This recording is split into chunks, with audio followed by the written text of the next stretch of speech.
আসসালামু আলাইকুম বন্ধুরা, সবাই কেমন আছেন? আশা করি সবাই ভালো আছেন। বন্ধুরা, আজকে আমি আরও একটি রেসিপি নিয়ে চলে এসেছি। আজকে আমি তৈরি করে দেখাবো ময়দা দিয়ে দারুণ মজার একটা রেসিপি, যা আপনারা দেখলেই অনেক বেশি মজা করে খেতে পারবেন। আর এগুলো বানানো খুবই সহজ আর খেতে দারুণ মজার হয়ে থাকে। চলুন বন্ধুরা, কথা না বাড়িয়ে আমি মূল রেসিপিতে চলে যাচ্ছি। তার আগে বলছি, প্লিজ বন্ধুরা, ভিডিওটি দেখার শুরুতে একটা লাইক দিয়ে সম্পূর্ণ ভিডিওটি দেখার চেষ্টা করবেন। আর ভালো লাগলে চ্যানেল সাবস্ক্রাইব করে রাখবেন। তার সাথে আরও একটি কথা বলে যাচ্ছি বন্ধুরা, আমার যদি কোনো নতুন বন্ধু এসে থাকেন, প্লিজ বন্ধুরা সম্পূর্ণ ভিডিওটি দেখে আমার চ্যানেলটি আরেকবার ঘুরে আসতে পারেন। আমার চ্যানেলে এমন আরও অনেক ভিডিও আছে যেগুলো আপনাদের অনেক বেশি ভালো লাগবে। এখন আমি মূল ভিডিওতে চলে আসলাম। বন্ধুরা, আজকের রেসিপি তৈরি করার জন্য প্রথমে নিয়েছি একটি মিক্সিং বোল, তার সাথে নিয়ে নিচ্ছি মেজারমেন্ট কাপ দিয়ে মেপে 1 কাপ পানি। এটা হচ্ছে হালকা কুসুম গরম পানি। তারপর দিয়ে দিচ্ছি 1 টেবিল চামচ ইস্ট। বন্ধুরা, এই রেসিপি তৈরি করার জন্য প্রথমে কুসুম গরম পানি নিতে হবে, তারপর সবচেয়ে গুরুত্বপূর্ণ উপকরণ হচ্ছে ইস্ট। বন্ধুরা, এই ইস্টটা দিয়ে তারপর আমি 5 মিনিটের জন্য ঢেকে রাখবো সেট হওয়ার জন্য। 5 মিনিট পর ফিরে এসে দেখাবো কতটুকু সেট হয়ে গিয়েছে। বন্ধুরা, আমি 5 মিনিট পর চলে আসলাম। দেখেন 5 মিনিট পর কত সেট হয়ে গিয়েছে, একেবারে মিশে দুধের মতো হয়ে গিয়েছে। বন্ধুরা, ইস্টটা হচ্ছে যে কোনো মুদির দোকানে আপনারা পেয়ে যাবেন। 40 থেকে 45 টাকার মতো দাম রাখবে। আর একটা কিনলে আপনারা অনেক দিন অনেকগুলো রেসিপি তৈরি করতে পারবেন। তারপর নেড়ে চেড়ে ভালোভাবে মিশিয়ে নিলাম। মিশিয়ে নেওয়া হয়ে গেলে এখানে আমি অ্যাড করে দিব অন্য উপকরণ।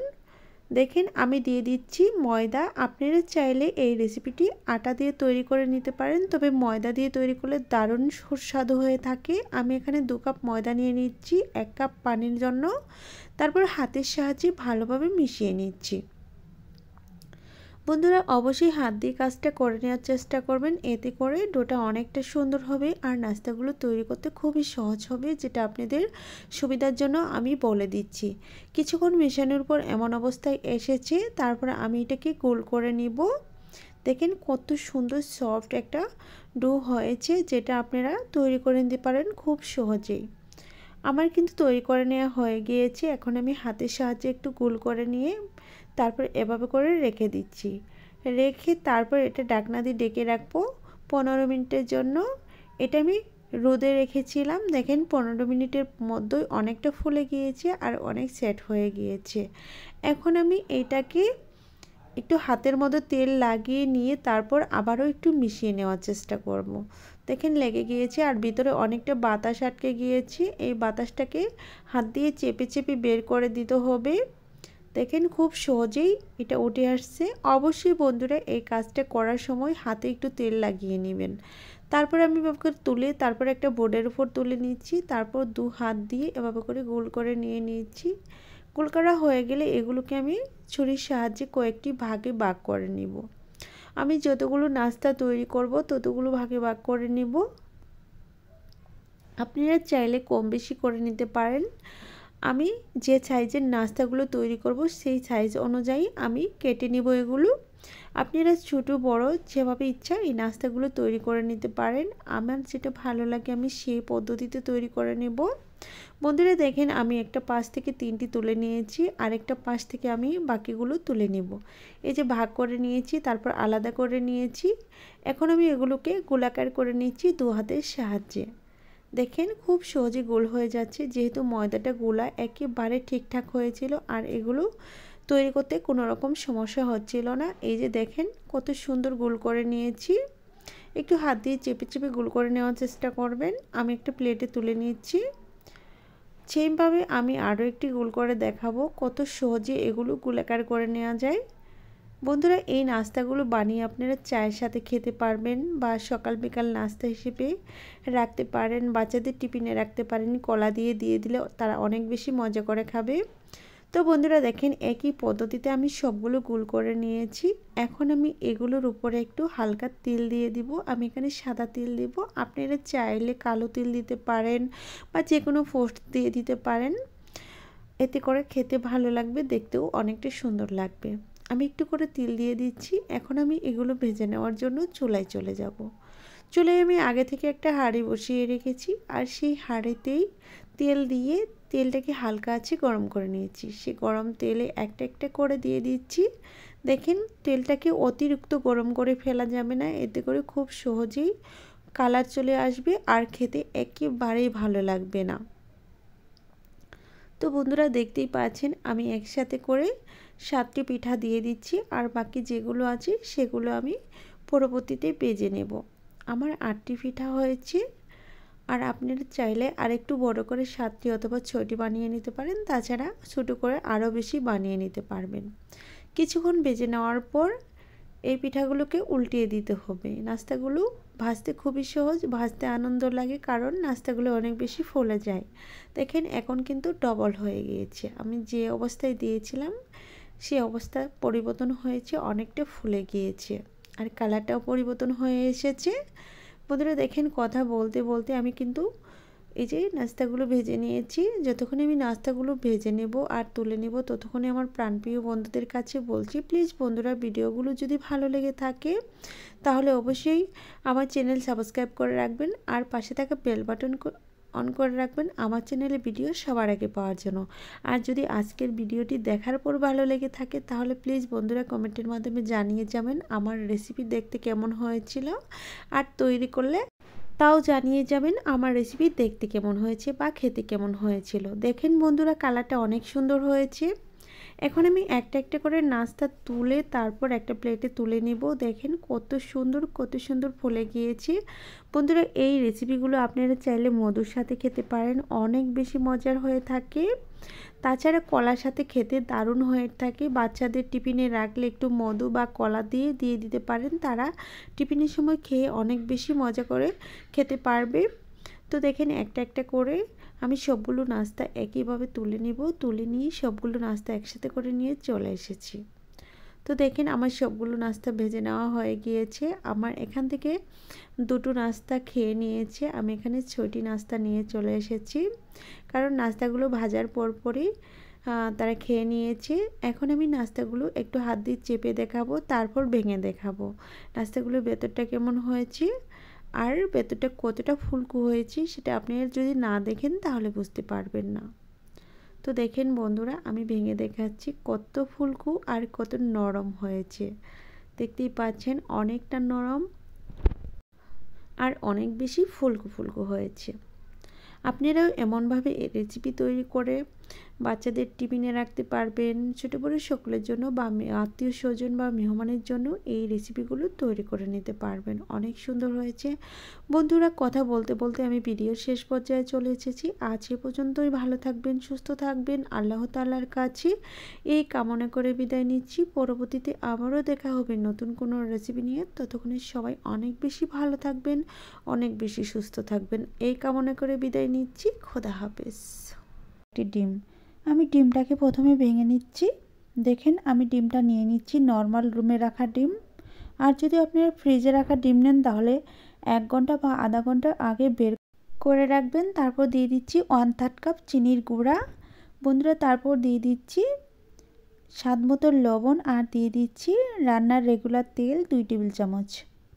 দেওয়া হয়ে গেলে একটা কাঁটা চামচের সাহায্যে ভালোভাবে মিশিয়ে নিতে হবে। বন্ধুরা এই রেসিপিটি তৈরি করার জন্য এই স্টেপগুলো একটু ফলো করবেন, তাহলে আপনাদেরগুলো খুব সুন্দর পারফেক্ট অনেক সুন্দর একটা রেসিপি হয়ে যাবে। বন্ধুরা দেখেন আমি এভাবে করে কাঁটা চামচ দিয়ে বিট করে নিচ্ছি। আপনারা চাইলে হ্যান্ড উইক্সের সাহায্যেও সুন্দরভাবে বিট করে নিতে পারেন। দেখতেই পাচ্ছেন আমি 3 থেকে 4 মিনিটের মতো বিট করে নিয়েছি। আপনারা চাইলে আরও বেশিক্ষণ বিট করতে পারেন, তবে চিনির গুঁড়া দিলে সেটা খুব অল্প সময়েই এভাবে বিট করে নেওয়া যায়। আর যদি আস্তে চিনি দেন সেক্ষেত্রে একটু বেশি সময় লাগতে পারে। তারপর দিয়ে দিচ্ছি ময়দা। বন্ধুরা আমি এখানে 1 কাপের একটু অল্প কম ময়দা দিয়ে দিচ্ছি। তারপর দিয়ে দিচ্ছি বেকিং পাউডার। বন্ধুরা বেকিং পাউডারের পরিবর্তে আপনারা বেকিং সোডা দিতে পারেন, সেক্ষেত্রে একটু কমিয়ে দিতে হবে। তারপর একটা কাঁটা চামচের সাহায্যে আবারও ভালোভাবে মিশিয়ে নিচ্ছি। বন্ধুরা আমার এখানে হাতের কোনো প্রয়োজন নেই, আমি এখানে প্রথমে মেশানো কাজটা কাঁটা চামচের সাহায্যে করে নেব। বন্ধুরা বলেছিলাম না 1 কাপের একটু কম ময়দা দিয়েছিলাম, আমি বাকিটুকু পরে দিয়ে দিচ্ছি। যদি ঠিকঠাক হতো সেটা আর দেওয়ার কোনো প্রয়োজন পড়তো না। তারপর এভাবে করে নেড়ে চেড়ে ভালোভাবে মিশিয়ে নিচ্ছি। এই তো দেখেন কত সুন্দরভাবে মিশিয়ে নিচ্ছি। এটা কিছুক্ষণ মিশাতে হবে যাতে করে ভালোভাবে মিক্সড হয়ে যায়। এতে করে কেক পিঠাগুলো দারুণ সুন্দর হবে, এই মেশানোর উপর নির্ভর করবে। বন্ধুরা কিছুক্ষণ মিশিয়ে নেওয়ার পর দেখেন আমি এটাকে রেস্টে রেখে দিব হাতে গোনা 5 মিনিটের জন্য। 5 মিনিট রেস্টে রাখার পর এটা সেট হয়ে যাবে। আমি একটু তুলে দেখাচ্ছি কতটুকু আঠালো আর সুন্দর হয়েছে। আলুটা কেমন হবে সেটা দেখেই বুঝতে পারছেন। বন্ধুরা এখন আমি একটা ঢাকনা দিয়ে ঢেকে রাখবো 5 মিনিটের জন্য। 5 মিনিট পর ফিরে এসে দেখাবো 5 মিনিট পর এটা কেমন হয়েছে। আমি এই অবস্থায় ঢেকে রাখছিলাম। আমি 5 মিনিট পর ফিরে এসে দেখাচ্ছি। বন্ধুরা এখন আমি একটু কাঁটার চামচটা সরিয়ে দেখাবো। দেখতেই পারবেন এটা কেমন হয়ে থাকবে, আর কতটা শক্ত আর একটু টাইটও হয়ে গিয়েছে। অনেকটা নরম ছিল আর লুজ ছিল, এখন কিন্তু অনেক সুন্দর হয়েছে। এখন আমি হাতের মধ্যে তেল লাগিয়ে নিব, তারপর একটা মেজারমেন্ট চামচ দিয়ে মেপে মেপে বানিয়ে নিতে পারেন আপনারা। আবার চাইলে হাতের সাহায্যেও এটা বানিয়ে নিতে পারেন। তবে আমি একটা এক্সট্রা প্লেটে তুলে নিচ্ছি বানানোর সুবিধার্থে। এই যে দেখেন আমি অল্প অল্প করে নিয়ে নিচ্ছি। আপনারা চাইলে এই নাস্তা বা কেক পিঠাগুলো সমান রাখার জন্য একটা মেজারমেন্ট চামচ দিয়ে মেপে মেপে তারপর এভাবে করে এই পিঠাগুলো বানিয়ে নিতে পারেন। আমি প্রথমে একটু ডো নিয়ে এভাবে করে গোল করে নিচ্ছি। তারপর গোল করা হয়ে গেলে তারপর দুটি কোণা একটা একটু চ্যাপটা চ্যাপটা বা চোকা চোকা করে দিব। এতে করে পিঠার ডিজাইনটা দেখতে দারুণ সুন্দর হবে। বন্ধুরা আমি একটা পিঠা বানিয়ে দেখাচ্ছি। এটা হচ্ছে কেক পিঠা, খেতে কেকের মতোই একেবারে টেস্ট হবে। তারপর একটা রাখার পর আমি অন্য আরেকটা বানিয়ে দেখাবো আপনাদের বোঝার সুবিধার্থে। দেখেন আমি এটা প্লেটের উপর রেখে দিচ্ছি। আমি আরও একটি বানিয়ে দেখাচ্ছি, আপনারা দেখেন একটু বুঝে নেবেন। আপনারা চাইলে গোল করে রাখতে পারেন, যে কোনো শেপে আপনারা এগুলো বানিয়ে নিতে পারেন, অথবা চ্যাপটা করেও দিতে পারেন, সেক্ষেত্রেও কিন্তু দেখতে দারুণ সুন্দর হবে। তবে হাত দিয়ে একটু ভালোভাবে এবার করে মসৃণ করে নিয়ে তারপর দুটি কণার চোকা করে দিতে হবে, এতে করে দেখতে খুবই সুন্দর লাগবে। বন্ধুরা দেখেন আমি একইভাবে আরও একটি পিঠা বানিয়ে দেখালাম, আর একই পদ্ধতিতে আমি সবগুলো বানিয়ে একসাথে করে নিয়েছি, দেখাবো সবগুলো বানানোর পর কেমন হয়েছে। বন্ধুরা এই তো আমি সবগুলো নিয়ে চলে এসেছি। বন্ধুরা এই পিঠাগুলো বা কেক পিঠাগুলো বেজে নেওয়ার জন্য এখন আমি চুলায় চলে যাব।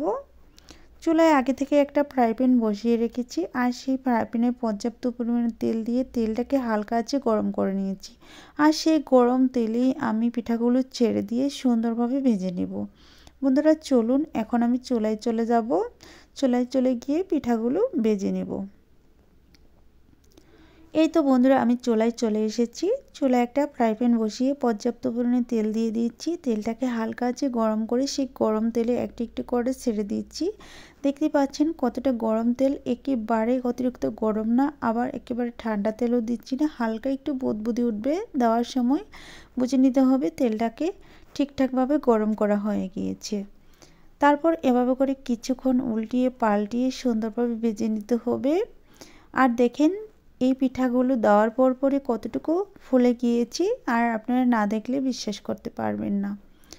তো দেখেন এভাবে করে নেড়ে চেড়ে আমি পিঠাগুলো ভেজে তুলে নেব। ততক্ষণে আমার প্রাণপ্রিয় বন্ধুদের কাছে আবারও বলছি, বন্ধুরা আজকের ভিডিওটি কেমন হয়েছে অবশ্যই কমেন্টের মাধ্যমে জানিয়ে যাবেন, আর ভালো লাগলে চ্যানেল সাবস্ক্রাইব করে রাখবেন। তার সাথে বলছি আমার চ্যানেলটি একটু ঘুরে আসতে পারেন, এতে করে আপনাদের অনেক বেশি ভালো লাগবে। আমার চ্যানেলে এমন আরও অনেক রেসিপি আছে যেগুলো আপনাদের অনেক বেশি পছন্দ হবে। বন্ধুরা দেখেন একেবারে ফুলে দ্বিগুণ হয়ে গিয়েছে। এখন আমি আরেকটু নেড়েচেড়ে ভেজে তারপর একটা ছিদ্রযুক্ত চামচ দিয়ে একটা প্লেটের উপর তুলে নেব। বন্ধুরা দেখেন আমার রেসিপি কেমন হয়েছে, অনেকটা সুন্দর হয়েছে। জানি না আপনাদের কাছে কেমন লেগেছে, সেটা আপনারা ট্রাই করে দেখে তারপর আমাদের কমেন্টের মাধ্যমে জানিয়ে দিবেন আমার রেসিপি কেমন হয়েছে। তো দেখেন আমি একটা ছিদ্রযুক্ত চামচ দিয়ে ছেঁকে ছেঁকে তেল ঝরিয়ে নিচ্ছি, তারপর একটা প্লেটের উপর তুলে নিচ্ছি। আমি প্লেটের উপর টিস্যু পেপার বিছিয়ে নিচ্ছি। আমি একটা শাকনার উপর রাখছি, আপনারা চাইলে প্লেটের উপর রাখতে পারেন।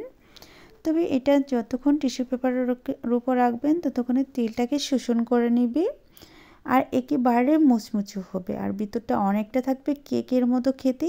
দারুণ মজার একটা কেক পিঠার রেসিপি, যেটা আপনারা অনেক বেশি পছন্দ করবেন, বিশেষ করে বাচ্চাদের ক্ষেত্রে সেটা আরও বেশি পছন্দের হবে।